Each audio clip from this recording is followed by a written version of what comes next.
William, natokea shirika la Camfed. Mimi ni mwanachama ni Camfed Association, ni mnufaika wa ufadhili wa masomo kutoka shirika la Camfed na ni mwenyekiti wa mtandao wa kama mkoa wa Mwanza. Nafikiri wanawake sasa ni kuamka na kugundua hizo fursa zilizopo kwenye halmashauri zao, na pamoja na hilo ni kuchukua ile mikopo kwa sababu ni haki yao na ni mahususi kwa ajili yao. Hakuna haja tena ya kukatakata mkono kwa ajili ya kwenda kwenye taasisi ambazo zinawaumiza baadaye. So wanawake wote sasa wainuke na watumie hiyo mitaji ama hiyo mikopo ambayo tunatoa na halmashauri bure kabisa kwa asilimia kidogo sana. Wanawake kwa ujumla wanatakiwa sasa wahamasike kuitumia hiyo mikopo ya asilimia 10 kutoka serikalini.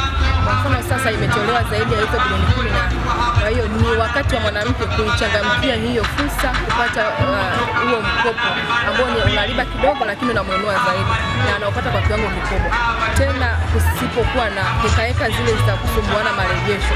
Kwa hiyo wanawake ni nafasi yao, ni fursa yao kuchangamkia mikopo ya halmashauri. Ukiangalia kauli mbiu inavyosema inaleta ujumuishi wa wasichana na wanawake kwenye kufanya maendeleo mbalimbali, na ikisaidia sana au ikihitaji mwanamke aweze kusimama mwenyewe na kufanya maendeleo binafsi, na kitu ambacho kinaweza kumjengea na kumsaidia kujiinua kiuchumi zaidi na kufika mbali.